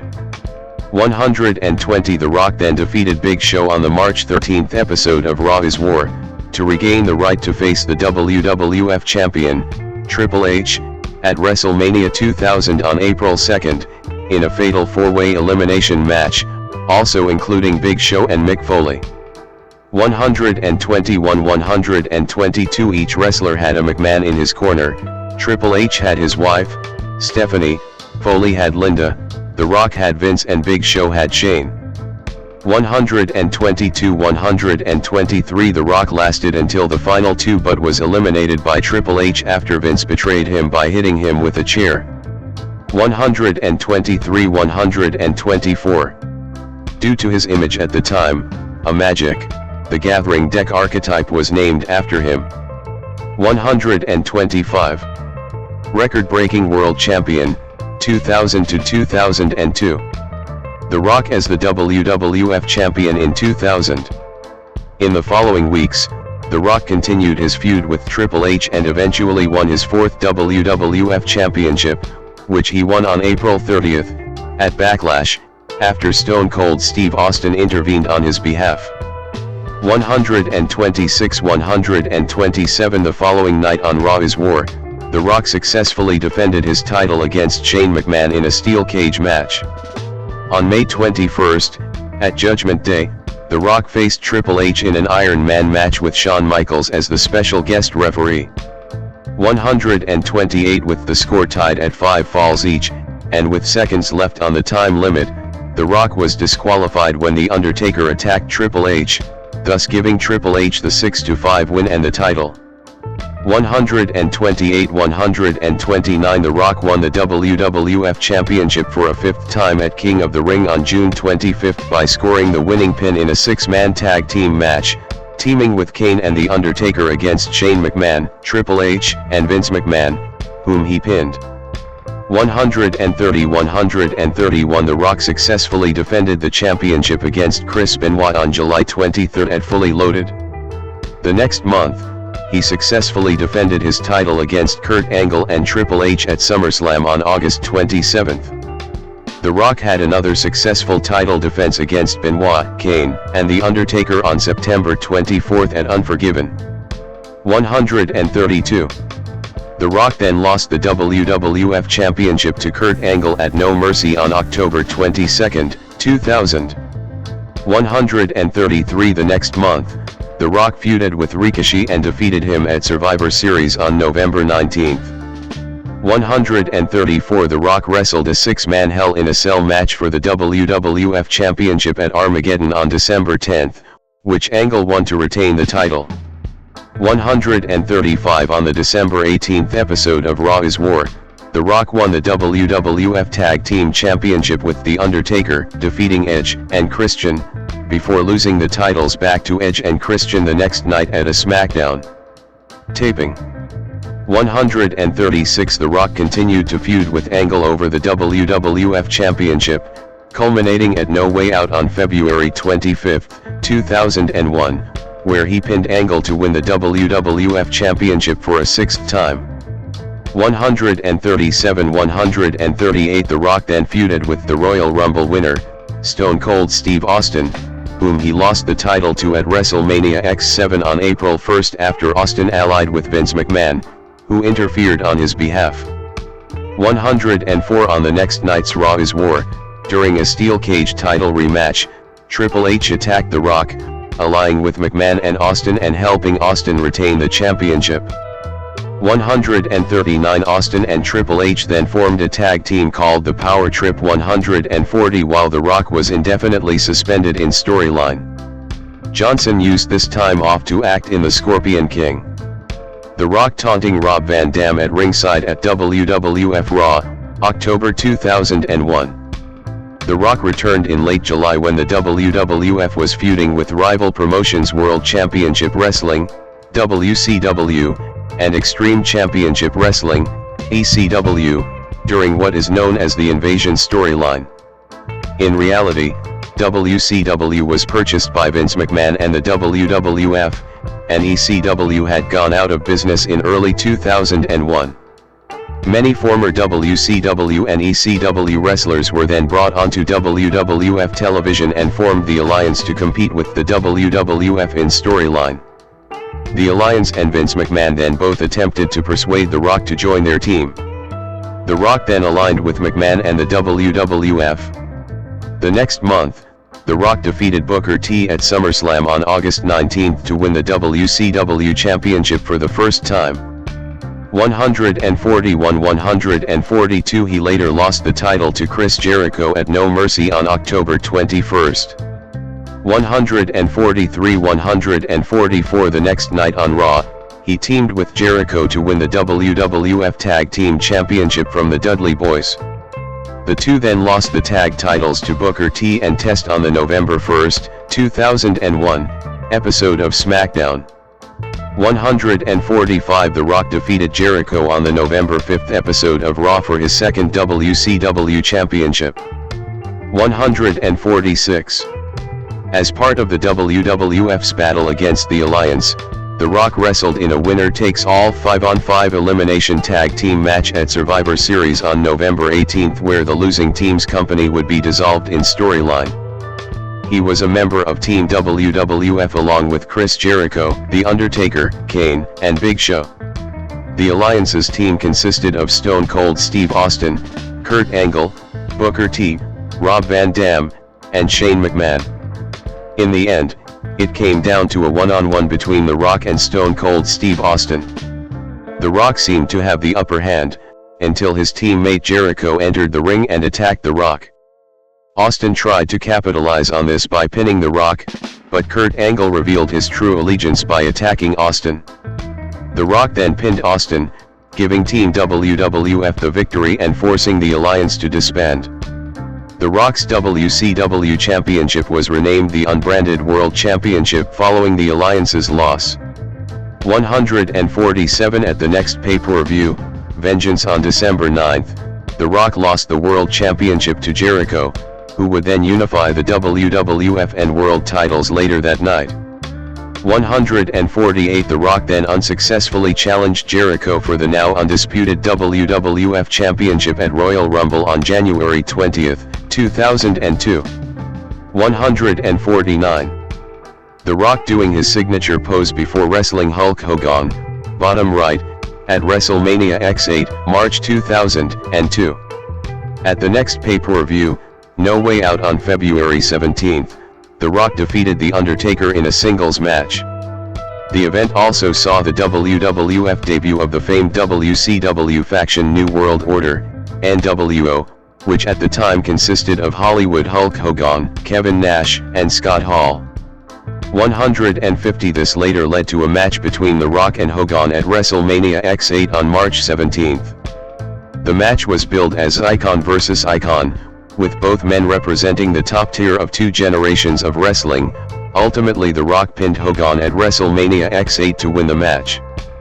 151 Despite The Rock portraying a heroic character and Hogan a villain, a portion of the crowd attending the Sky Dome was rooting heavily for Hogan. 152-153 In an interview in 2013, Hogan said he and The Rock changed the style of the match on the fly based on the crowd's response. 154 After the introduction of the first ever brand extension, the WWF held a draft lottery on the March 25, 2002, episode of Raw. The Rock was the #1 overall pick, going to the SmackDown brand before taking a sabbatical from wrestling. 155. The Rock made a surprise return on a June episode of Raw before going to his assigned brand of SmackDown. There, he was named the #1 contender for the WWE Undisputed Championship, which he won for a record-setting 7th time at Vengeance on July 21, by defeating Kurt Angle and then champion The Undertaker in a triple threat match. 156-157 The Rock successfully defended the title at the Global Warning event on August 10 against Triple H and Brock Lesnar after pinning Triple H. 158 On August 25, at SummerSlam, The Rock lost the WWE Undisputed Championship to Lesnar along with the record for the youngest WWE champion, which he had set in 1998. 159 In 2018, writing for ESPN.com, Sean Coyle noted in a retrospective review of the event, that following his victory over Hulk Hogan at WrestleMania X8, The Rock started to see a dip in fan support and that dip turned into a plunge by the time The Rock had his match with Lesnar at SummerSlam because fans knew he was leaving WWE to pursue an acting career. 160 As evidenced by the negative crowd response during his match with Lesnar.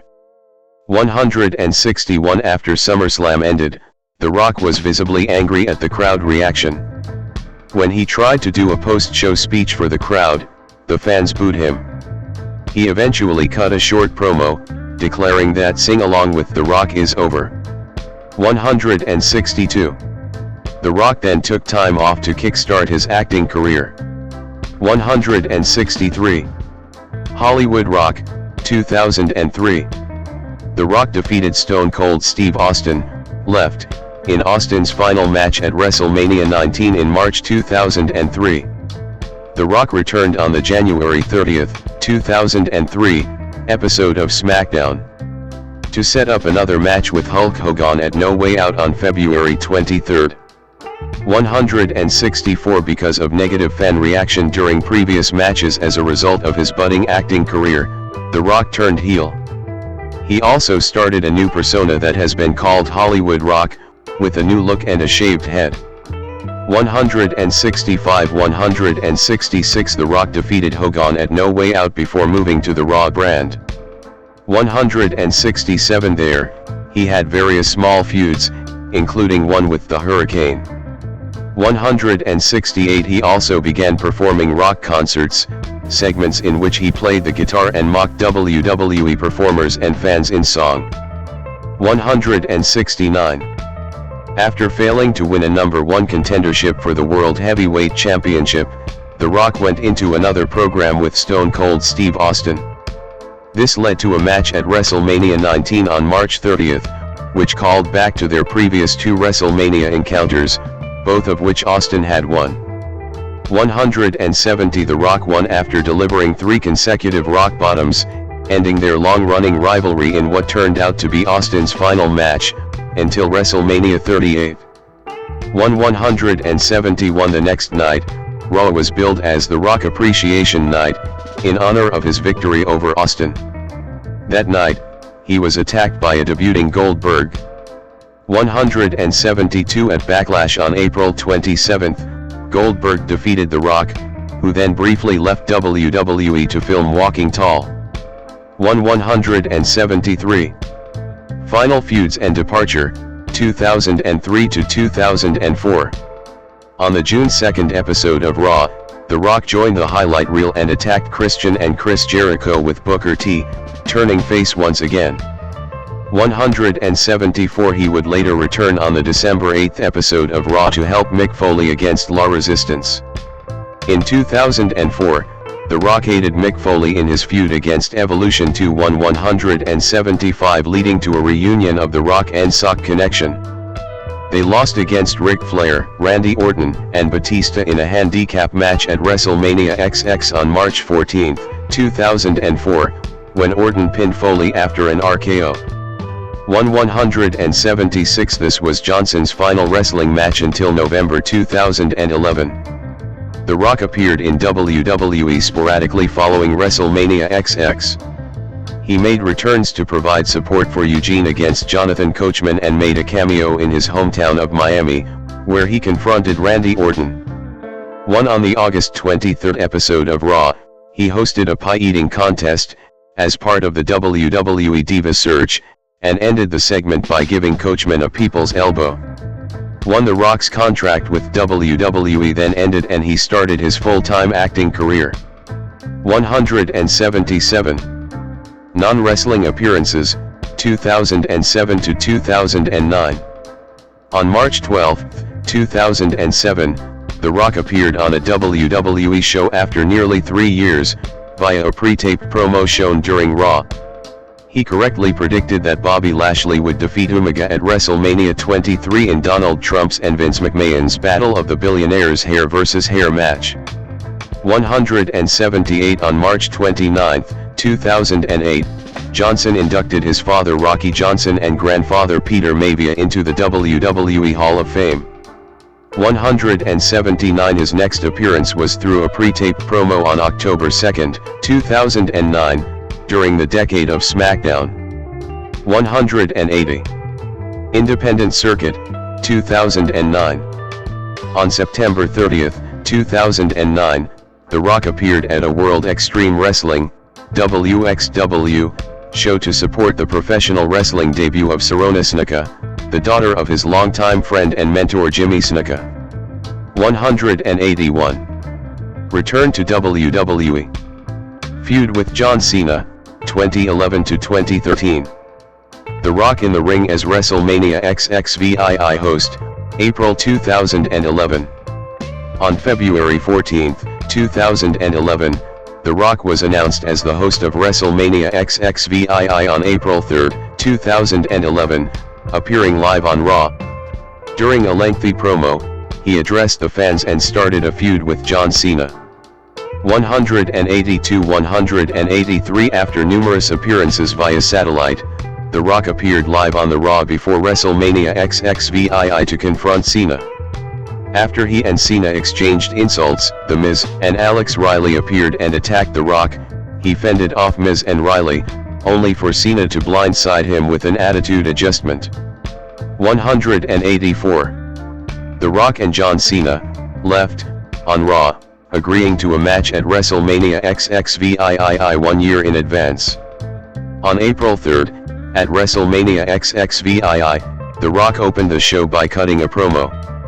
After appearing in numerous backstage segments, The Rock came to ringside to restart the main event between Cena and The Miz as a no disqualification match, after it had ended in a double countout. As revenge for the attitude adjustment Cena had given him on Raw, The Rock hit Cena with the Rock Bottom, allowing The Miz to pin him and retain the WWE Championship. After the match, The Rock attacked The Miz and hit him with the People's Elbow. 185. The next night on Raw, The Rock and Cena agreed to a match at WrestleMania XXVII the next year. They then worked together to fend off an attack by the Core, which at the time consisted of Wade Barrett, Heath Slater, Justin Gabriel, and Ezekiel Jackson. 186. The Rock appeared live on Raw in his hometown of Miami to celebrate his 39th birthday. 187. On September 16, WWE announced The Rock would wrestle in a traditional 5-on-5 Survivor Series tag team match, teaming with Cena at Survivor Series in November. 188. But on the October 24 episode of Raw Super Show, Cena instead suggested The Rock be his partner in a standard tag team match against The Miz and R-Truth, a team called Awesome Truth. 189. Which Rock agreed to the next week. 190. On November 14, during the special Raw Gets Rocked, The Rock appeared live, delivering rock bottoms to Mick Foley, who had been hosting a This Is Your Lifestyle segment for Cena, and later both members of Awesome Truth. 191 The Rock and Cena defeated Awesome Truth on November 20th at Survivor Series, when The Rock pinned The Miz. After the match, The Rock gave Cena a rock bottom. 192. The Rock celebrating his victory at WrestleMania XXVIII, April 2012. Leading up to WrestleMania, The Rock and Cena had several verbal confrontations on Raw Super Show. 193-194 On the March 12, 2012, episode of Raw Super Show, The Rock hosted his first rock concert segment since 2004, mocking Cena in his songs. 195 On April 1st, at WrestleMania XXVIII, The Rock defeated Cena in the main event after countering Cena's attempt at a people's elbow into a rock bottom and pinning Cena. 196 This event broke the record for biggest professional wrestling pay-per-view parade. The following night on Raw Super Show, The Rock praised Cena, calling their match an honor. He then vowed to once again become WWE Champion. 195. On July 23, at Raw 1000, The Rock announced he would wrestle for the WWE Championship at the Royal Rumble pay-per-view. During the show, he encountered then reigning WWE Champion CM Punk, Daniel Bryan, and John Cena, all of whom expressed a desire to face him. The Rock later saved Cena from an assault by Big Show, only to be laid out by CM Punk. 197 On the January 7, 2013, episode of Raw, The Rock returned to confront his Royal Rumble opponent CM Punk. 198 On January 11, he made his first SmackDown appearance in 10 years, getting into an altercation with Team Rhodes Scholars, resulting in him delivering a rock bottom to Damian Sandow and a people's elbow to Cody Rhodes. 199 The Rock closed out the 20th anniversary episode of Raw, on January 14, with one of his rock concerts, leading to a brawl with CM Punk. 200 The following week on Raw, The Rock was attacked by The Shield. Vince McMahon then asserted that if The Shield attacked The Rock in his title match with CM Punk, Punk would be stripped of the WWE Championship. 201. The Rock revealing the brand new WWE Championship design on WWE Raw, February 2013. On January 27, at the Royal Rumble, CM Punk would seemingly defeat The Rock after the arena lights went out and someone attacked The Rock. Vince McMahon then came out and was about to strip Punk of the championship. However, at The Rock's request, he instead restarted the match. This culminated in The Rock defeating Punk to win his 8th WWE Championship. 202 Punk received a title rematch with The Rock, at Elimination Chamber on February 17, 2013, with the added stipulation that if The Rock was disqualified or counted out, he would still lose the WWE Championship. The Rock would pin Punk to defeat him and retain the championship. 203 The following night on Raw, The Rock unveiled a new WWE Championship design, with a different center plate and removable customizable side plates which had his Brahma Bull logo. 204 The Rock then resumed his rivalry with John Cena, who won that year's Royal Rumble to set up a rematch of the previous WrestleMania match between the two at WrestleMania 29, only this time with the WWE Championship on the line. 205-206. On April 7, at WrestleMania 29, The Rock lost the WWE Championship to Cena, ending his reign at 70 days. 207 Despite being advertised for Raw after WrestleMania, where it was stated that The Rock was still entitled a rematch for the WWE Championship. 208 The Rock did not appear because of a real injury sustained during his match with Cena, in which his abdominal and adductor tendons tore from his pelvis. 209 Johnson underwent surgery on April 23 to reattach the torn tendons. 210 Post-surgery, it made his abdomen look far less muscular than the rest of his body, notably his arms. 211. Part-time appearances, 2014 to 2023. The Rock, right, confronts Hulk Hogan at WrestleMania XXX, April 2014. In April 2014, The Rock appeared in the opening segment of WrestleMania XXX along with Stone Cold Steve Austin and Hulk Hogan. 212 On the October 6th episode of Raw, The Rock made a surprise appearance to confront Rusev and Lana. This resulted in The Rock clearing Rusev from the ring. On the 15th anniversary of SmackDown on October 10th, The Rock would make an appearance in a backstage segment, where he and Triple H would reminisce on their past feud. 213. The Rock appeared at the 2015 Royal Rumble event on January 25, 2015, during the main event match, where he helped his relative Roman Reigns fend off Big Show and Kane after Reigns eliminated them from the match. Reigns then won the match and The Rock endorsed him in the ring. 214, 215, 216 The Rock appeared at WrestleMania 31 on March 29, 2015, alongside Ronda Rousey, getting into an in-ring altercation with Triple H and Stephanie McMahon.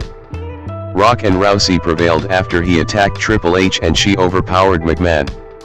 217 On June 27, The Rock appeared at a live event in Boston, where he confronted Bo Dallas and gave him a rock bottom.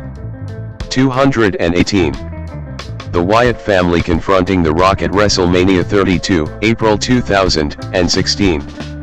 On the January 25, 2016, episode of Raw, The Rock was in a segment that saw him converse with The Miz, Big Show, Lana, and Rusev before he and his relatives, the Usos, got into an altercation with then WWE Tag Team Champions, The New Day.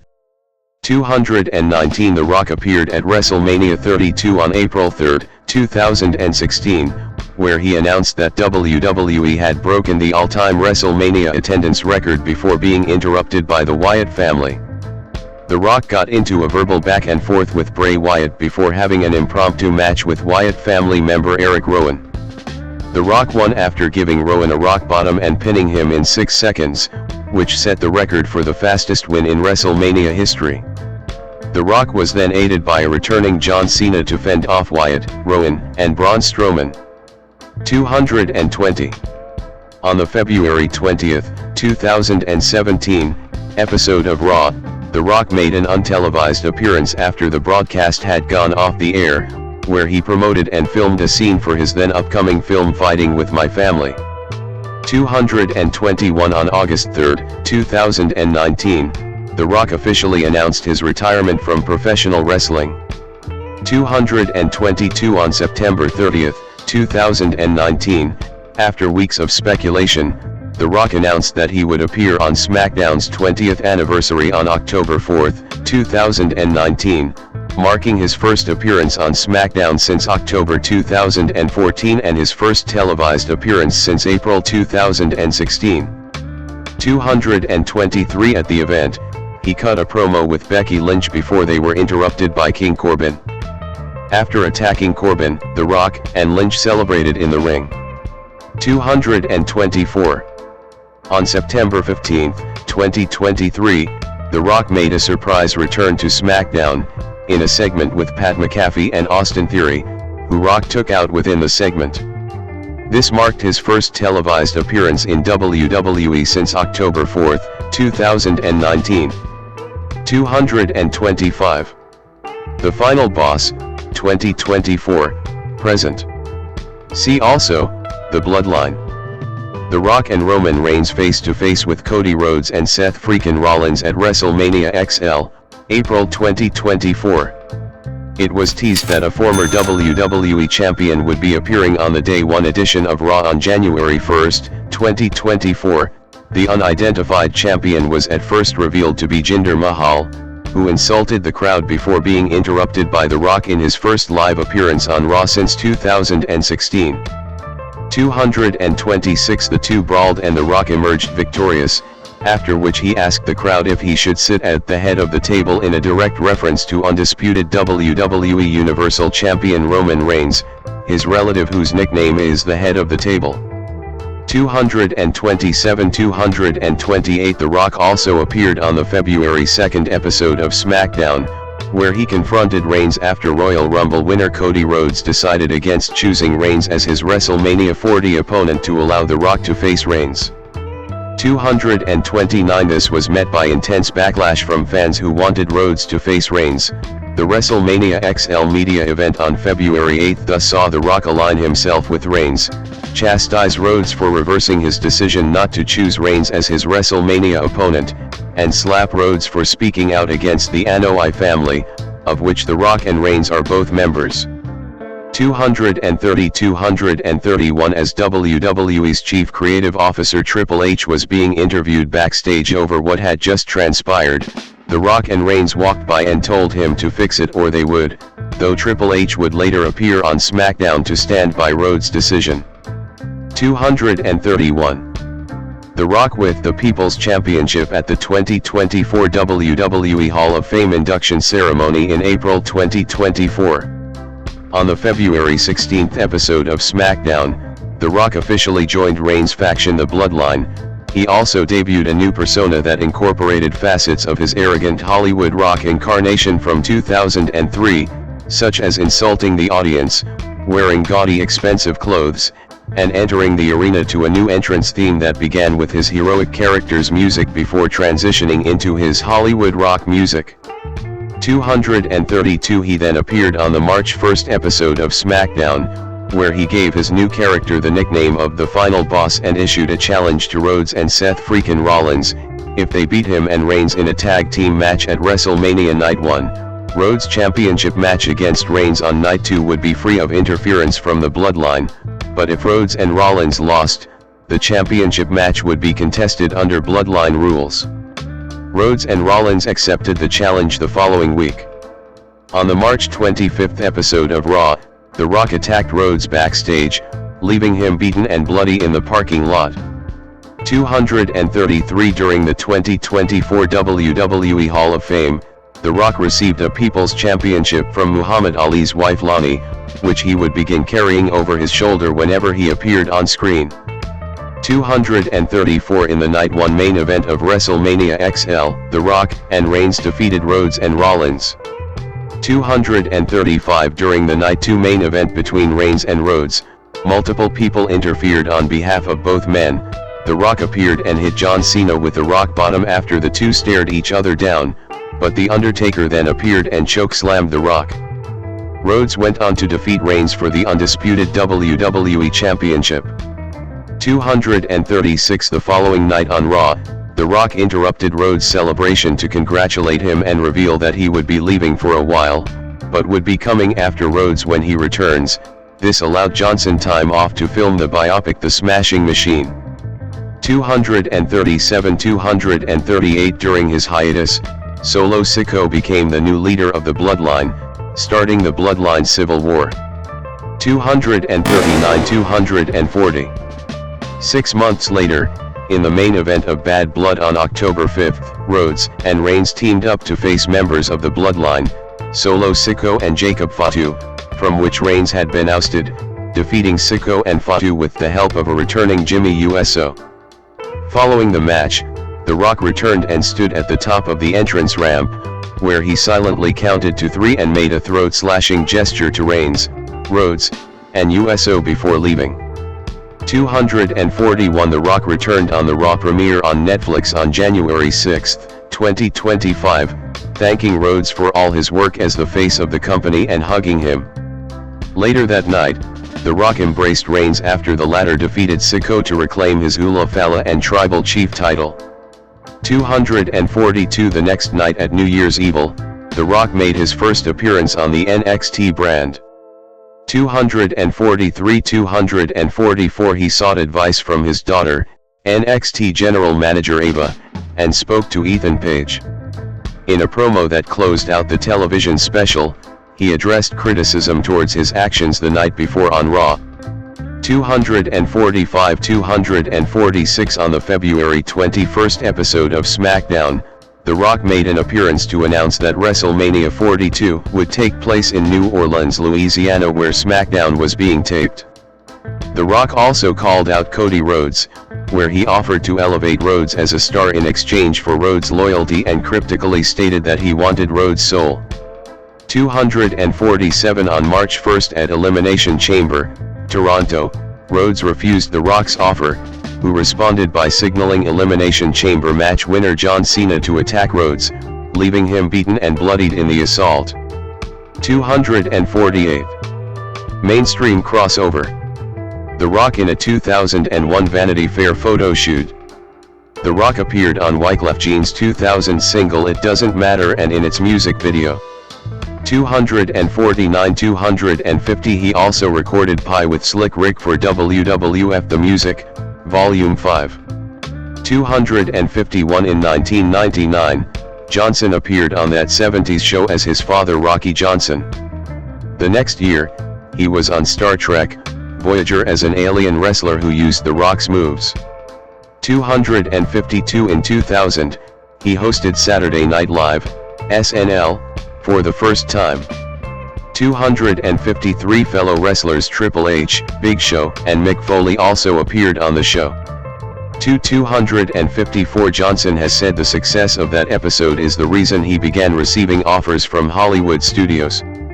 255 He has since hosted SNL 4 more times. In 1999, The Rock was listed number 1 on Entertainment Weekly's Top 12 Entertainers of the Year. 256 In 2000, Access Hollywood ranked him number 1 in their list of the top 10 celebrities of 2000. 257 That year, Rock was also listed in the Forbes Celebrity 100 and People magazine's 25 Most Intriguing People. 258 259 The Rock was listed on Entertainment Weekly's 101 Most Influential People in both 2000 and 2001. 260 In 2001, he was also listed on E!'s 20 Top Entertainers. 261 262 In 2002, The Rock was listed on E!'s 25 Toughest Stars. 263 In 2003, he was listed in VH1's 200 Greatest Pop Culture Icons 264 and was number 7 in People magazine's 50 Favorite TV Stars. 265. The Rock made a surprise appearance at the official Xbox unveiling during Bill Gates's keynote speech at the ongoing Consumer Electronics Show in 2001. 266 Johnson's motion picture debut was as the Scorpion King in The Mummy Returns, 2001. 267 The movie broke a 2-year record for the highest grossing single day in film history by earning $28,594,667. 268 to 253 The movie's financial success led to Johnson's first leading role in the spin-off The Scorpion King, 2002. 2 He received $5.5 million for the role and Guinness World Records named him the record holder for highest paid actor in their first leading role. 269 270. The Rock has appeared on the covers of many magazines, including Rolling Stone, Entertainment Weekly, and TV Guide. 271 272 273 He has also appeared in, and been the cover athlete for, several video games. 274 As of October 2024, his Instagram account is the 6th most followed in the world, with over 395 million followers. 275. Legacy in professional wrestling. Fans watching on as The Rock makes his entrance in 2013. The Rock has been listed as one of the all-time greatest professional wrestlers 22/6/7 as well as one of the top draws in wrestling history. Many have placed The Rock on their Mount Rushmore of pro wrestling, including Hulk Hogan 276, Ric Flair 277 and John Cena 278. In Cablevision's Television Beyond Broadcasting, The Rock was described as for a long time the WWE's biggest star and probably held the greatest international appeal. 279. R.D. Reynolds stated in his book The Wrestle Crap Book of Lists that The Rock was the biggest star for WWE from 1999 until 2004. 280 The Rock's I Quit match with Mankind at the 1999 Royal Rumble event is infamous for its brutality and one of the most popular I Quit match of all times. 281 282 283 284 The Rock main event, the most bought pay-per-view worldwide in WWE history, WrestleMania XXVIII, 285 The most bought pay-per-view domestically in WWE history, WrestleMania X7, the highest rated Raw in history 286 287 The highest rated SmackDown in history 288 and was part of the highest rated cable segment in WWE history with Mankind entitled This Is Your Life, in which Mankind would honor The Rock with various gifts and reunions. 289 290 His return in 2001 had a 7.1 rating, the highest rated segment of the year. The Rock was also part of the highest rated match of the 21st century when his WWF Championship defense against Shane McMahon, on May 1, 2000, got an 8.3 rating, making it the highest rated segment of all time, behind This Is Your Life. In 2011, The Rock's return to an episode of Raw generated an average of 4.7 million viewers in the United States, with 7.4 million tuning in during his promo. 291 Raw 1000 was the highest rated Raw episode of 2012 and his segment with CM Punk and Daniel Bryan was the highest rated segment of the show. 292 In 2013, the night after The Rock won the WWE Championship, at Royal Rumble, Raw got its highest rating of that year. 293.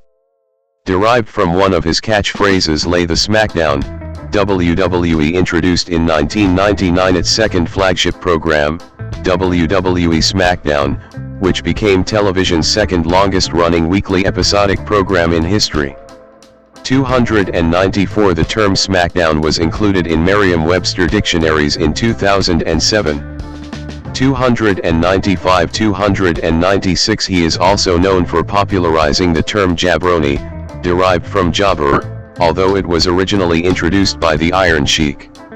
297 298 The Rock holds the record for most Raw shows main event in 1 year, 38 in 2000, 299 most SmackDown shows main event in 1 year, 36 in 2000, 300 and is tied with Stone Cold Steve Austin, in 2001, for most PPV shows main event in 1 year, 12 in 2000.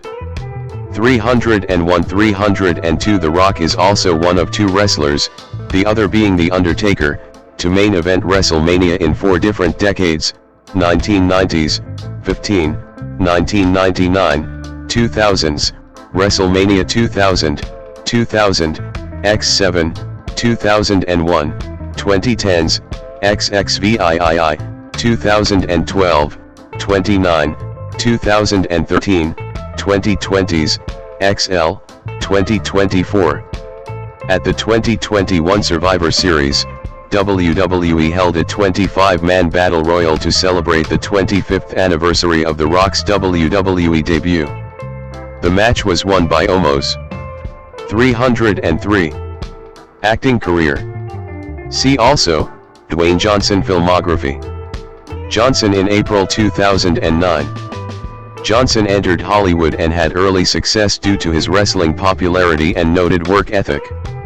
Over his acting career, he became one of the highest paid and most successful actors in Hollywood. 304 305 306 307.